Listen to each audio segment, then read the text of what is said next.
오늘 두 학생이 이제 입교를 하고 처음으로 주님의 떡과 잔을 받는 성찬에 이제 참여할 수 있게 되는데요. 성찬에 참여하는 것은 하나님의 은혜가 되겠습니다. 하나님은 일반 은총을 통하여서 이 비그리스도인들과 그리스도인들에게 동일한 은혜를 주시는데요. 그 동일한 은혜는 그 모든 사람들에게 비를 주시고 해를 주시고 또 공기를 주시고 바람을 주시는 거잖아요. 그런데 하나님은 구원받은 자기 백성에게는 근데 특별한 은혜를 주시기를 원하신다라는 것이죠.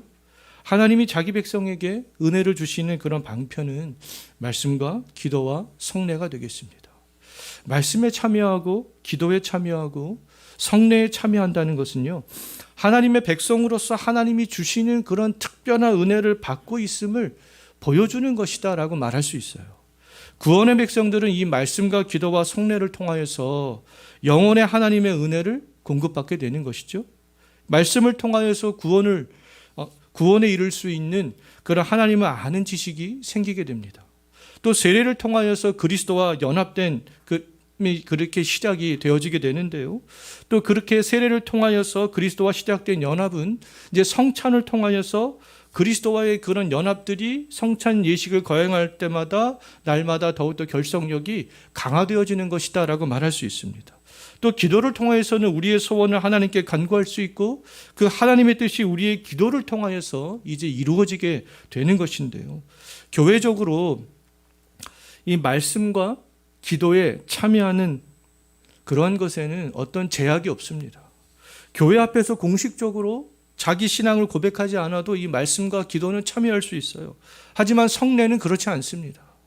이 두 가지 성례를 우리 기독교에서는 인정을 하고 있잖아요. 성경에서 이 두 가지 성례만 말씀하고 있기 때문에 그렇습니다. 이 두 성례인 이 세례와 성찬에 참여하기 위해서는 반드시 자격을 갖추는 것들이 필요하다라는 것이죠. 성례에 참여하기 위해서는 반드시 믿음의 고백이 필요합니다. 때문에 말씀과 기도와 성례 중에서 우리가 이 성례에 참여한다는 것은 하나님의 백성이 되었다라는 것들을 가장 명확하게 잘 드러낼 수 있는 그런 표징이요, 구원받은 백성이라는 사실을 확실하게 보여주는 그런 인장이다라고 말할 수 있겠습니다. 오늘 입교식을 한 이 두 학생은 지금까지 언약의 가정에서 태어나서 부모가 언약의 백성으로 두 자녀를 믿음으로 키울 것을 하나님 앞에서 서약을 했었고요. 그래서 유아 세례를 받았습니다. 이제는 자신의 입술로 자기의 신앙을 고백할 수 있는 나이가 되어서 우리 주 예수님께서 나의 유일한 창조주요, 구원자요, 심판주 되심을 고백하고 오늘 입교식을 했는데요. 이 입교식을 통하여서 하나님께서 자기 백성에게 주시는 은혜의 방편에 이제는 비로소 다 참여를 할 수 있게 되었다라고 말할 수 있겠습니다. 오늘 입교를 한 두 학생뿐만 아니라 이미 세례를 받으신 모든 분들은 하나님이 우리에게 주시는 은혜의 그 방편에 모두 다 참여할 수 있는 그런 자격을 갖춘 분들이잖아요. 그렇다면 우리들이 해야 되는 일들은 하나님이 주시는 은혜의 방편에 적극적으로 참여하는 거죠. 하나님이 주시는 은혜를 충만하게 경험하기를 원하신다면, 또 기쁨으로 신앙생활하기를 원하신다면, 하나님이 주시는 그런 위로와 평안과 소망을 누리면서 신앙생활하기를 원하신다면, 예수님과 더욱더 강한 결속력을 가지고 신앙생활하기를 원하신다면 우리는 그 은혜의 방편에 적극적으로 참여해야 되는 것이에요. 칼빈은 제네바 의회의 반대로 매년 4회밖에 성찬을 할 수밖에 없었지만 칼빈은 성찬을 너무나 사모해서 매주마다 성찬을 하고 싶어 했습니다. 근데 칼빈은 매주 예배 시간마다 이 말씀과 기도와 이 성찬, 은혜의 이 세 가지 방편을 다 참여하기를 원했던 것이죠. 그래서 이 말씀과 기도와 이 성찬을 통하여서 매주마다 하나님이 주시는 풍성하신 은혜를 경험하기를 소망했던 거예요. 성찬을 자주 시행하지 않는 것은 그만큼 하나님이 주시는 은혜를 받는 통로가 줄어드는 것이다 라고 말할 수 있겠습니다. 또 성찬을 자주 시행한다 할지라도 성찬이 하나님이 주시는 은혜의 방편이 된다는 사실을 깊이 알지 못할 때는 이 성찬이 형식적으로 또 흐를 수밖에 없습니다. 성찬은 하나님이 은혜를 주시는 방편이에요. 우리는 이 성찬이 형식적으로 흐르지 않도록 주의를 해야 될 뿐만 아니라 하나님께서 이 은혜의 방편으로 주신 이 성찬을 소홀히 해서도 안 되는 것이다 라고 말할 수 있겠습니다. 성찬은 예수님의 살을 먹고 피를 마시는 그런 예식이잖아요. 우리가 예수님의 살을 먹고 피를 마시는 이유는 예수님께서 명령하셨기 때문에 그렇습니다. 그러나 우리는 실제로 예수님의 살을 정말 먹고 실제로 예수님의 피를 마실 수가 없는 거잖아요. 예수님과 함께 만찬에 직접적으로 참여했던 예수님의 12명의 제자도 실제로 예수님의 몸을 먹고 실제로 예수님의 피를 마신 것이 아니었습니다. 그럼에도 예수님은 성찬에 참여했던 12 제자에게 그리고 지금까지 살았던 모든 그리스도인들에게 현재 우리들에게도 동일하게 어떻게 말씀하고 있습니까? 내 살을 먹고 내 피를 마시라 이렇게 말씀하고 있어요. 예수 그리스도의 살을 먹고 피를 마시는 것은 실제로 떡을 먹고 잔을 마시면서 그의 죽음에 우리도 동참하는 것이죠. 바로 이 성찬에 동참하는 것이 예수님의 살을 먹고 예수님의 피를 마시는 것이다 라고 말할 수 있겠습니다. 성찬에 참여하여 떡을 먹고 잔을 마실 때 예수님께서 우리의 죄를 용서하신 그 은혜와 하나님과 우리 사이를 중재하신 그 은혜와 죄와 사망으로 죽었던 우리를 다시 살려주신 그 은혜와 우리에게 영생을 주신 은혜의 깊이가 더욱더 깊어지게 되는 것이죠. 언제요? 성찬에 참여할 때요.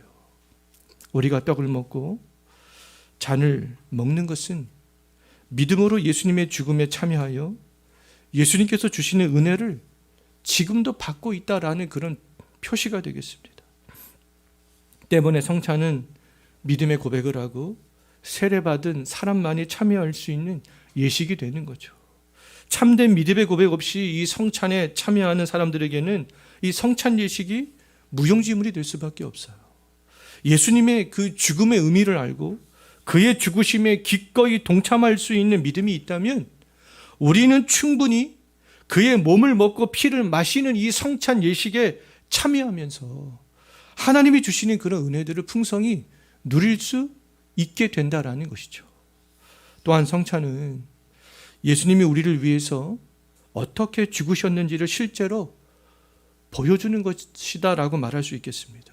설교는 예수님의 죽으심을 들려주는 그런 설교라면 성찬은 예수님의 죽으심을 보여주는 설교다라고 말할 수 있습니다. 이 말들은 17세기 영국의 청교도인 토마스 왓슨이 그렇게 이야기를 했던 것인데요. 예수님께서 우리를 위해서 몸이 찢기시고 피 흘리신 것에 대해서 설교를 통해서 우리는 듣는 것이고요. 떡을 먹고 잔을 마시면서 하나님이신 그 예수님이 왜 죽으셨는지를 우리의 눈으로 보는 것이죠. 떡을 먹고 잔을 마시는 것은 예수님의 죽음을 기념하는 상징적인 그런 행위지만 우리는 이 상징적인 행위에 참여함으로써 그리스도가 우리를 위해서 죽으셨음을 더욱더 확신할 수 있게 되는 것이다라고 말할 수 있습니다. 그래서 칼빈은요, 주께서 정하신 이 상징을 볼 때마다, 이 성찬에 떡과 잔을 먹는 그 상징을 볼 때마다 참으로 거기에 상징된 본체가 있음을 확신해야 된다, 이렇게 얘기했습니다. 떡을 먹고 잔을 마시는 성찬은 상징적인 행위이지만 이 상징적인 이 행위를 통하여서 십자가에서 죽으신 예수님을 더욱더 확신할 수 있게 되는 것이다 라는 의미가 거기에는 있습니다. 오늘 이 성찬 예식이 있잖아요. 떡을 먹고 잔을 마시는 성찬에 참여하고 그리스도의 몸을 상징하는 우리는 이 성찬을 봄으로 예수 그리스도의 대속의 은혜가 더욱더 깊어지고 하늘의 생명을 더욱더 확신할 수 있는 그런 시간이 될 수 있습니다. 성경은 우리의 이해를 돕기 위해서 때때로 상징법을 그렇게 사용하는 경우들이 있는데요. 예수님도 자신의 몸을 떡으로 피를 잔으로 그렇게 비유적으로 상징하셨잖아요. 어떤 사물을 그것의 속성, 어떤 속성과 밀접한 관련이 있는 그런 다른 말을 빌려서 표현하는 것, 내가 이것을 설명하기 위해서 이것과 속성이 비슷한 다른 말을 빌려서 표현하는 그런 상징법이 있는데요. 이것을 보통 환유법이라고 합니다. 환유법. 요한복음에서 요한은 성령을 어디에 비유했습니까? 비둘기에 비유하잖아요. 요한이 성령을 비둘기에 빗대서 설명한 것은 성령을 가장 잘 표현할 수 있는 그런 말이 비둘기였기 때문에 그렇습니다. 당시 비둘기는 온화하고 순결함을 상징했는데요. 때문에 요한은 그 요한복음에서 예수님에게 임재하시는 성령을 비둘기같이 임하는 것으로 그렇게 설명을 했던 것이죠. 예수님의 몸을 떡에, 예수님의 피를 잔에 비유하는 것도 동일합니다. 예수님께서는 내 살은 참된 양식이요, 내 피는 참된 음료다, 이렇게 말씀하셨잖아요. 떡과 잔에 담긴 음료는 인간이 살아갈 수 있는 그런 육신의 양식이 되듯이 예수님의 살과 피는 거듭난 영혼이 살아가는 영혼의 양식이 될 수 있습니다. 우리의 영혼의 양식을 위해서는 이 떡과 이 잔을 먹고 마시는 이 성찬에 참여해야 된다라는 것이죠. 음식을 먹지 않으면 우리의 육신이 죽듯이 그리스도인들은 예수님의 살과 피를 먹지 않으면 이 영혼이 죽을 수밖에 없어요. 우리 영혼에 만족을 주고 우리의 영혼이 살 수 있는 방법은 예수님의 살과 피밖에 없습니다. 우리가 날마다 먹어야 할 양식은 예수님의 살이요, 또 우리가 날마다 먹어야 할 음료는 예수님의 피가 되는 것이죠. 이 예수님의 살과 피를 가장 잘 먹을 수 있는 방법, 그것은 예수님의 그런 대속의 죽음이 가장 잘 참여할 수 있는 그런 방법이 뭐라는 겁니까? 성찬이라는 거예요. 예수님께서는 내 살을 먹고 내 피를 마시는 자는 내 안에 거하고 나도 그의 안에 거한다. 오늘 본문 57절 말씀에서 그렇게 말씀하고 있잖아요.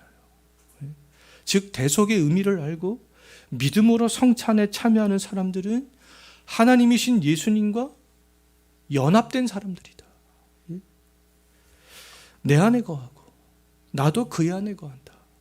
이 말의 의미는 예수님과 연합됨을 나타내는 그런 말이 아니겠어요. 예수님께서는 우리와 연합하기 위해서 이 땅에 오셨고요, 십자가에서 죽으신 것이다 라고 말할 수 있겠습니다. 만약 예수님께서 이 땅에 오시지 않고 하늘에만 계셨다면 우리는 예수님과 연합될 수 없는 거죠. 예수님께서 성육신하여 인간의 몸을 취하셨기 때문에 연합이 가능한 것이다 라고 말할 수 있겠습니다.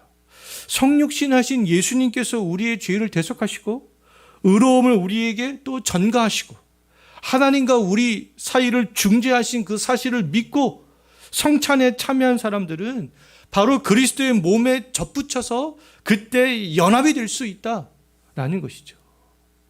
성찬에 참여하여 이 떡과 잔을 통해서 예수님의 살을 먹고 피를 마시는 사람들에게, 즉 예수님과 연합된 사람들에게 하나님께서 그 영혼에 주시는 그런 유익이 있습니다. 그 유익은 바로 하늘의 양식을 경험하고 누리는 건데요. 하늘의 양식을 그럼 경험하고 누릴 수 있는 곳은 어디겠는가? 어디겠습니까? 바로 우리의 영혼이라는 것이죠. 영혼. 영혼의 하늘의 양식이 부어지기 때문에 예수님과 우리가 연합될지라도 우리의 육신의 배는 부르지 않습니다. 예수님은 육신의 양식을 공급하시는 분이 그럼 아니라는 거죠. 값비싼 육신의 양식을 배부르게 먹는다 할지라도 육신의 양식은 우리를 생명으로 인도할 수 없어요.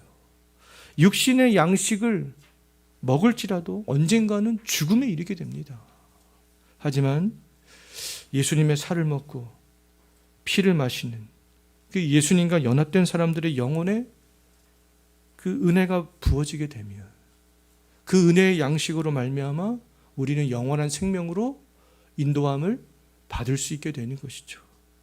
육신의 양식은 먹을 수 있는 한계가 있고요, 또 너무나 과도하게 먹었을 때는 성인병에 걸리기도 하잖아요. 근데 예수님에게서 공급되는 그 하늘의 양식은, 우리 영혼에 부어지는 그 양식은 한계가 없다라는 것이죠. 오히려 부족하게 먹을 때 문제가 발생합니다.